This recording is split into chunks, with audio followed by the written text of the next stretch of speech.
O programa a seguir tem classificação indicativa livre.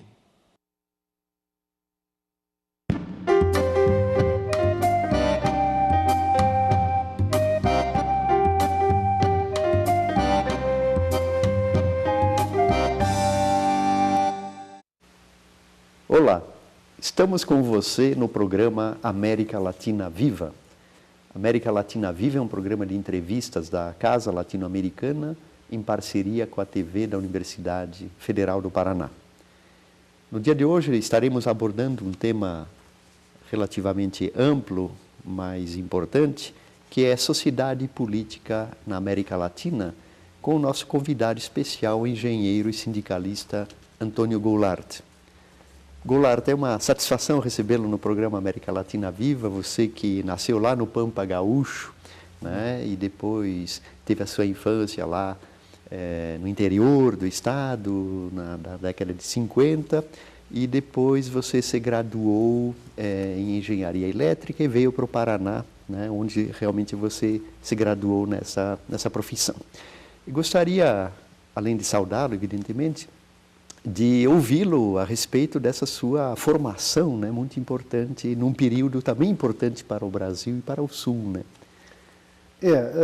Bom, primeiro, a gente é do interior, né? E isso carrega, eu me lembro quando meu filho estudava aqui no Bom Jesus, o diretor da escola, um padre, contava de um frei muito antigo, que estava ali em Lages, e que veio com 8 anos para o Brasil, ele era alemão, e já na sua velhice, na quase senilidade, ele falava tudo em alemão, quer dizer, a infância traz na gente esses valores, né? Com certeza. Então a gente traz a questão do interior, de um contexto, eu até brinco, né? Na minha geração, era a geração do futebol, porque havia espaço, né? Uhum. Havia duas coisas possíveis, né? O espaço urbano, que tinha muitos campinhos da cidade, que eram celeiros de grandes jogadores, numa época que não era tão profissional como hoje. E isso era um espaço urbano onde o Brasil era rural, né? Certo. O mundo era mais rural, né? E o Brasil em particular. E a outra coisa, não havia pressão, os pais podiam sustentar o filho dentro da pobreza, eu sou de origem pobre, com uma dignidade, não tinha problema de alimentação, de nada, tinha, claro, não tinha roupa cara, tinha as roupas, coisas muito simples, né, numa família de 5 irmãos, mas podia ter uma escola pública de qualidade, né, que te formava com uma base boa, e aí depois, né, passei essa minha infância com muito futebol, muita diversão, né, uma infância muito saudável, não tinha pressão da droga também naquele tempo, né? E aí não quero ser saudosista não, eu acho que cada um no seu tempo, mas era um tempo de mais espaço, mais liberdade, os pais soltavam, a gente tinha um raio aí de 4, 5 quilômetros na cidade que tu podia andar, né? O que era o medo? O arroio, morrer afogado, era a preocupação das mães, né? Hoje as coisas são mais difíceis, para os pais hoje os desafios com seus filhos e isso os prende dentro de casa, né? Goulart, então, você vem de uma região bastante interessante, né, que é o Rio Grande do Sul, que é uma região de fronteira, né, que, num certo sentido, aprendeu a dialogar, né, com os países vizinhos, que basicamente é a Argentina e o Uruguai, né?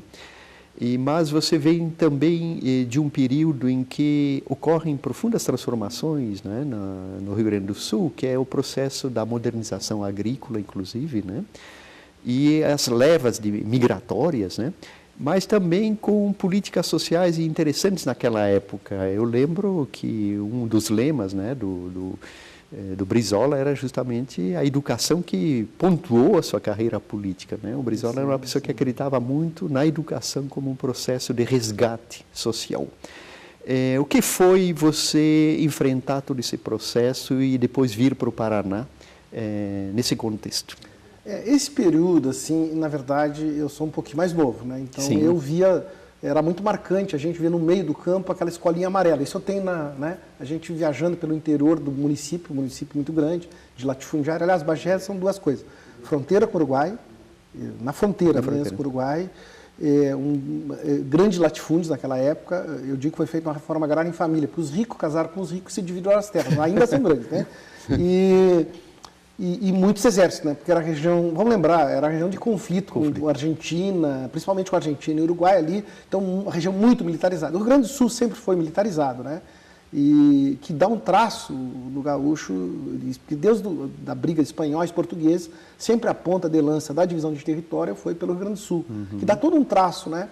Então, assim, eu não entro muito no bairrismo, não, porque eu acompanhei o processo de desenvolvimento, na verdade, a partir do que eu vim para cá. Eu vim em 74, né?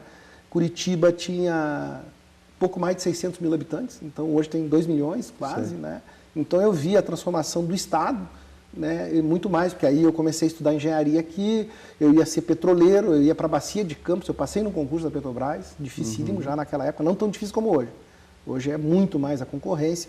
Mas, e aí eu passei no vestibular no início da UTFPR, que nem era UTFPR, tinha virado da Escola Técnica Cefet e depois virou esse gigante que é o UTFPR. Certo. Então, a gente traz da infância, assim, eu fiz a Escola Técnica lá em Pelotas, que era uma escola de tradição, ainda tem um nome grande, né?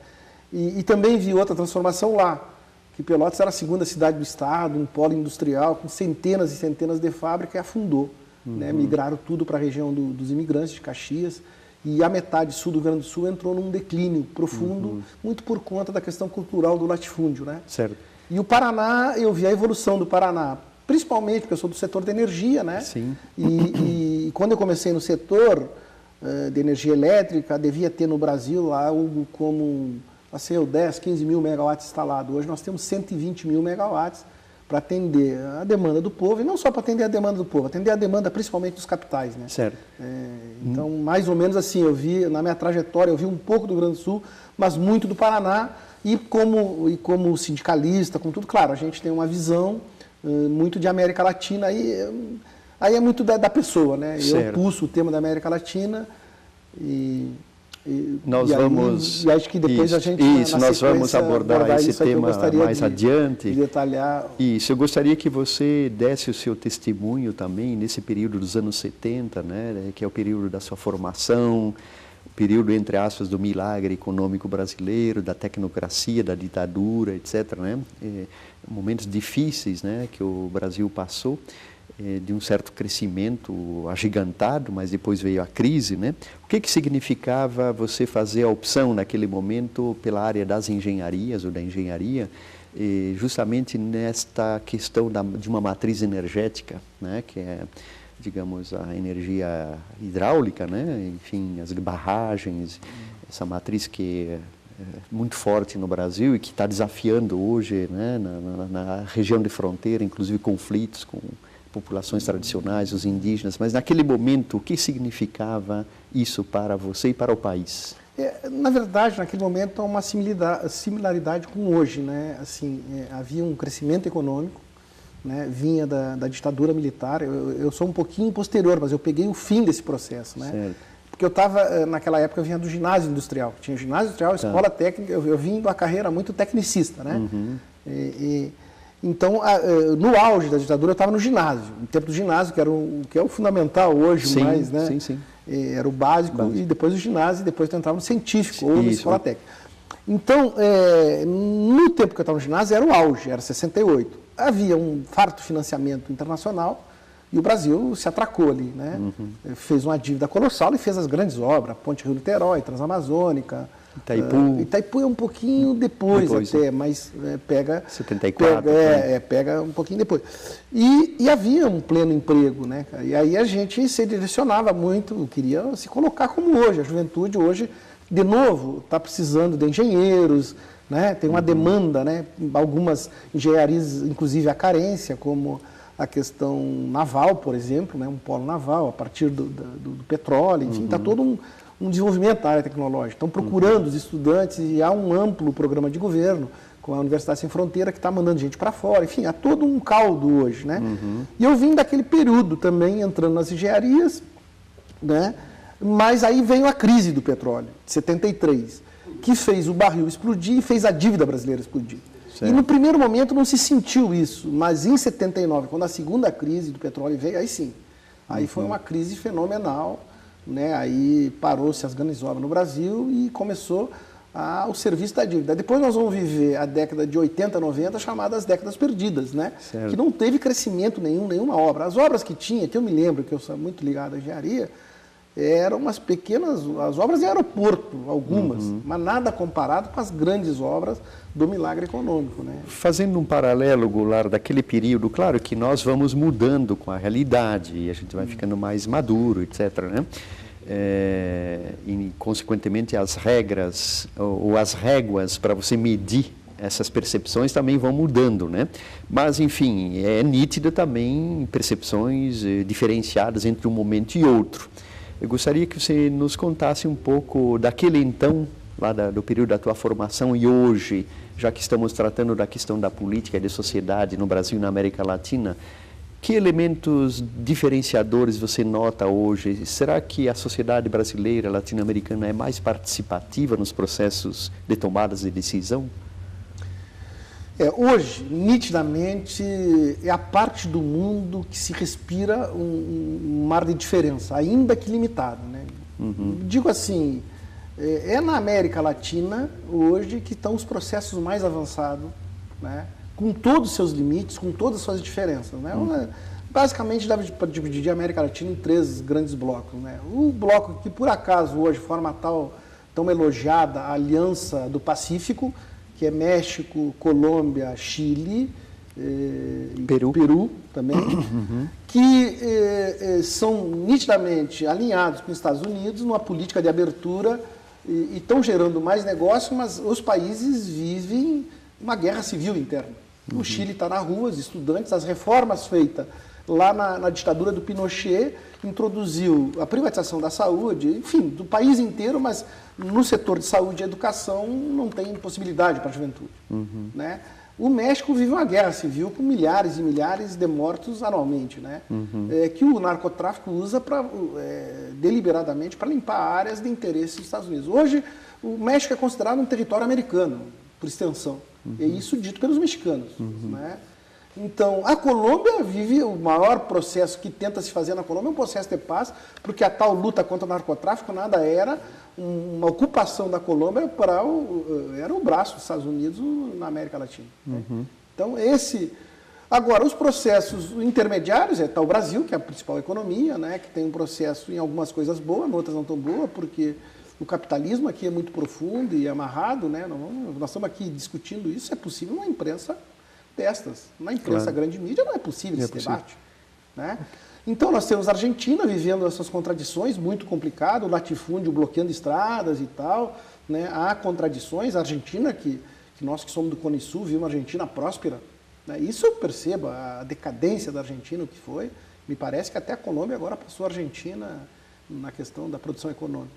Então, aí o Uruguai, que é um país pequeno também, mas num processo mais ou menos similar ao Brasil. E os processos mais arrojados, né, que tentam mais avançados, é o processo liderado na ALBA, né, por Venezuela e Equador, Bolívia.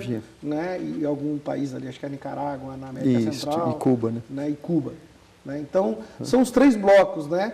Esse bloco mais avançado na concepção política não é economicamente o mais avançado, mas tentam fazer profundas mudanças e tem profundas resistências. Né? Goulart, nós vamos ampliar essa sua reflexão sobre essa conjuntura latino-americana, mas logo depois do nosso intervalo. Já foi.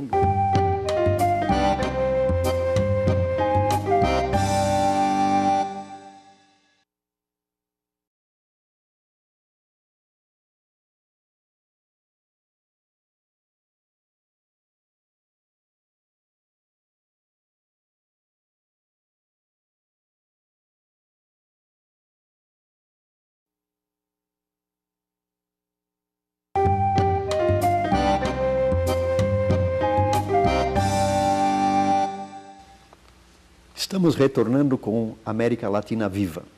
No programa de hoje estamos abordando alguns aspectos da sociedade e da política no Brasil e na América Latina com o nosso convidado, engenheiro Antônio Goulart. Goulart, no primeiro bloco, então, você repassou um pouco a sua história da sua infância em Bagé, no interior de fronteira do Rio Grande do Sul com o Uruguai, né? Nos falou da sua formação também e da sua vinda para o Paraná e a sua, digamos, formação na área da engenharia, né? E a sua inserção também no domínio da engenharia energética, né? E atualmente você também atua na parte sindical, né? Sindicato dos Engenheiros aqui no Paraná.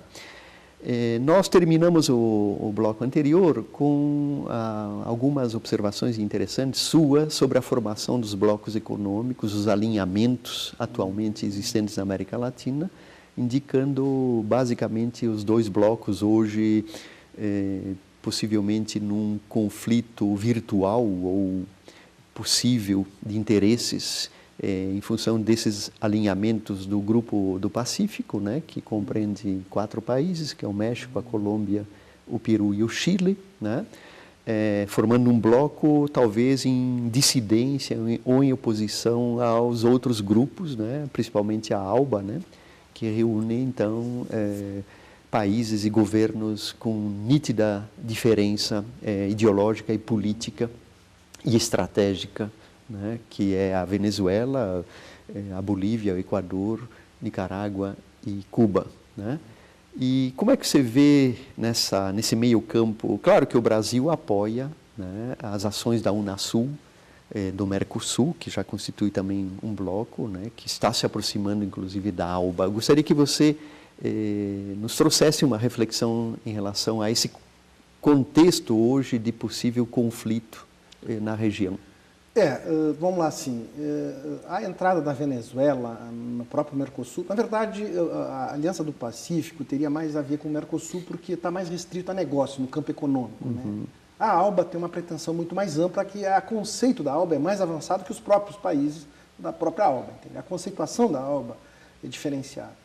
Mas no campo dos negócios, veja que a dificuldade da Venezuela é entrar no Mercosul. E olha que a Venezuela tem sido um grande atraente, vamos supor, vamos pegar a diferença da Colômbia, de Uribe para o Santos agora. O Santos nitidamente quer fazer negócio com a Venezuela, porque a Venezuela compra tudo. Se olhar a balança comercial do Brasil com a Venezuela, do ponto de vista do negócio, é ótimo. A Venezuela hoje, com as novas descobertas do Rio Orinoco, tem uma reserva, dizem os venezuelanos, confirmada, consolidada, maior que a própria Arábia Saudita. Então, tem a maior capacidade de petróleo do mundo. Sim. Então, e precisa de tudo. Né? O próprio governador Requião, no seu tempo aqui, já fazia muito negócio com a Venezuela, na ajuda para desenvolver a agricultura na Venezuela. Então, nesse contexto, houve grandes construções nesse período no campo institucional. Porque além da Unasur, tem a CELAC. A CELAC é a reunião de todos os países, menos Estados Unidos e Canadá. Ora, isso é um avanço. Quando que tu pode discutir a região sem a presença e interferência americana, dos Estados Unidos aqui, dos impérios canadenses e Estados Unidos? Então, há um enfrentamento ideológico, nitidamente. Por isso que a gente vê. E a grande imprensa brasileira apoia. É alinhada com os Estados Unidos. Vamos tratar seriamente, que vamos dar um nome, se chama imperialismo. Claro. É isso que se está em jogo. Entende? A proposta da ALBA é uma proposta de fazer uma integração muito mais que além de negócio, uma integração de povos, uma integração cultural, enfim, é uma coisa totalmente diferente, que não se paute só pelo econômico. Claro que o econômico tem toda a sua importância, mas uma cooperação de ajuda, aí criar o Unasur, né? Veja bem, a Unasur, no âmbito da Unasur, condenou-se a posição da Colômbia na questão das bases militares americanas, que se implantar. Bom, aqui não é só a questão da Colômbia, é a questão do continente. Ele se reprovou. É a primeira vez que se tem uma posição dessa. Então, nesse campo, aqui é que estão se vivendo as experiências. Né? Veja bem, pega o Oriente Médio, um conflito desbragado, desatado, violento, contra aqueles que não são alinhados com os Estados Unidos. O Bashar al-Assad é ditador. A Líbia era o ditador, o Gaddafi. Bom, mas a Líbia tinha o maior padrão social da África que foi destruído. Não destrói a Síria porque tem um apoio da Rússia e da China, senão já tinham destruído o sistema de defesa. Então, o que tem aqui é um campo, no mundo monopolar, é a visão de quem é alinhado com os Estados Unidos. Quem não é, então, o grupo do Pacífico tem ideologicamente aliado com os Estados Unidos, com o Império Americano, né, que é bom para negócio e ruim para o seu povo. Porque todos eles têm guerra civil quase que declarada, na Colômbia e no México. E no Chile, uma precarização total dos serviços públicos, com muita morte, né, e veja na região mais abaixo, né, os Mapuches estão passando um trabalho danado também na construção dos megas projetos para atender os projetos de exportação do Chile. Né? Então, é um quadro de conflito são duas visões distantes de mundo. Né? Então, nós poderíamos talvez trabalhar com alguns cenários.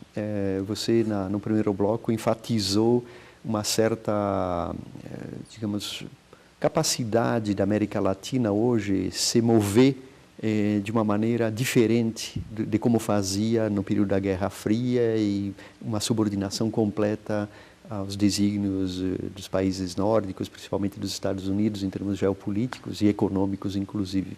E militar. Sem dúvida, sem dúvida.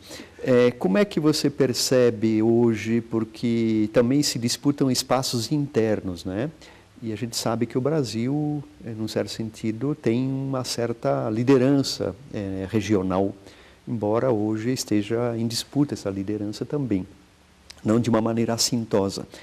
Mas como é que você poderia nos trazer uma reflexão no sentido de qual é a capacidade da América Latina manter esta autonomia relativa para que ela possa, enfim, desenhar para si aquilo que ela jamais fez?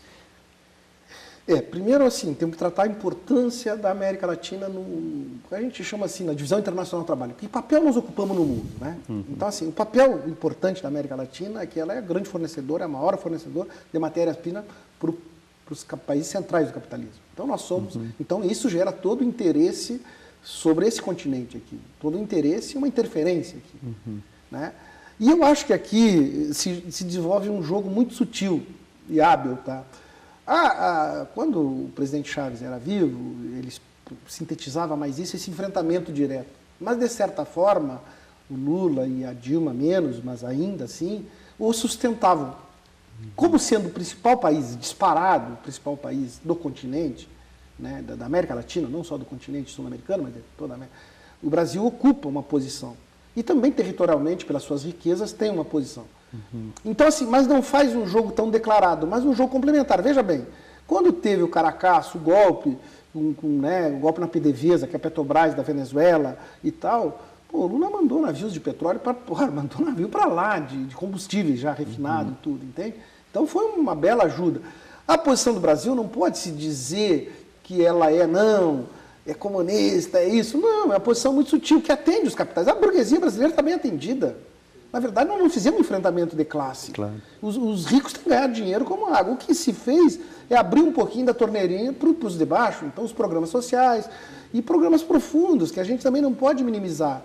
Assim, um programa profundo no Brasil que impactou na vida dos brasileiros é a própria recuperação do salário mínimo, que rebateu na Previdência, que nós temos Previdência. O próprio Estados Unidos tem uma Previdência mixa, o sistema de saúde com todas as falhas ainda temos. Então, o Brasil, nessa sua importância, tem composto de maneira não aberta, e aí há uma crítica da esquerda mais esquerdista no Brasil, crítica a esse governo que elege como um inimigo. Eu não digo que não é o primor, como alguns o elegem, mas também não é o inimigo. E aí acho que faz um jogo sutil, sustentando o bloco mais avançado em posições. O Brasil tem tomado posições boas, mas até no Oriente Médio. Aquela solução junto com a Turquia para resolver a questão do Irã, para propor aquele acordo, era muito avançado. Os Estados Unidos ficou bravo, mas, de certa forma, desarmou os Estados Unidos aquilo, entende? São posições avançadas na política externa brasileira. Então, assim, e esse continente desperta, por toda a sua importância nas matérias-primas, desperta o interesse e não vão deixar solto, entende? Então, a política dos americanos, que sempre exerceu influência aqui dos Estados Unidos, né? Não vai ser fácil, não. É uma posição conflituosa e se dá muito nesses territórios com os países alinhados. Então, por isso, e mais do que isso, é uma forma diferente aí, que eu acho que na próxima questão eu gostaria de abordar, mas não na sequência, como é que estão se dando os golpes na América Latina. Não é mais os golpes militares de antigamente, é uns golpes mais pelo judiciário. Eu acho que a gente valia a pena destacar esse ponto aí na sequência. Certo. Evidentemente que o que você está, digamos, apontando implica também interesses de estados nacionais, né? E interesses hegemônicos também de certas elites econômicas, né? E, num certo sentido, se remete também a uma certa cultura cívica, né? E que certamente a direita aprende, né? Ela tem aprendido recentemente no Paraguai também, né? A manipular resultados, né? A Honduras foi o caso, né? Então já não pega bem dar golpes truculentos, porque o contexto hoje, né? Mas evidentemente nós possivelmente vamos enfrentar mudanças nessa direção. O que é que você acha de como se configura o quadro político? Eu acho que carece de uma definição só, assim, ó, só é possível exercer a dominação de um país como os Estados Unidos se tiver aliados aqui dentro. E as burguesias se alinham, porque elas não... acho que o Florestan Fernandes explicava bem. Não existe burguesia nacional. Existe burguesia uruguaia, brasileira. Ela não é preocupada com o nacional. O nacional que se explode. Desde que ela enche o bolso, ela se movimenta pelo dinheiro, pela riqueza. Então, só é possível exercer se tiver uma burguesia aqui dentro. E a burguesia aqui dentro só é possível e se mexe de forma subordinada à burguesia de fora. E os grandes capitais internacionais é isso, a relação é essa. Bom, se não há mais clima para os golpes, se age hoje por outras formas. Foi o caso de Honduras e foi o caso do Paraguai. Vai pela via judicial. E é o caso aqui do Brasil. O que é o caso do Mensalão? O caso mais falso que existe foi a montagem do Mensalão. Quer dizer, tu não ganha mais no voto. Os programas sociais alcançaram a população que o derrotam pelo voto, então tem que recorrer a outras formas. Então inflaram o judiciário e, nessa altura, condena o Congresso. Qualquer coisa, o Congresso não presta. O mais transparente dos poderes, que é o Congresso, hoje é visto pela população como o pior. E o judiciário, que talvez seja o grande inimigo, né, mais perigoso, pelo menos, é inflado porque ali um ministro, aquele monocraticamente, para um processo no Congresso, faz qualquer coisa. Pode até conclamar as Forças Armadas, se bobear. Na Constituição prevê isso. Então, essa jogada, esses exemplos de Honduras e do Paraguai precisam ser estudados nas escolas para entender como é que se deu os golpes lá no Estado Democrático de Direito via judiciário. E a grande imprensa coberta, que é o caso aqui no Brasil. A grande imprensa tem lado.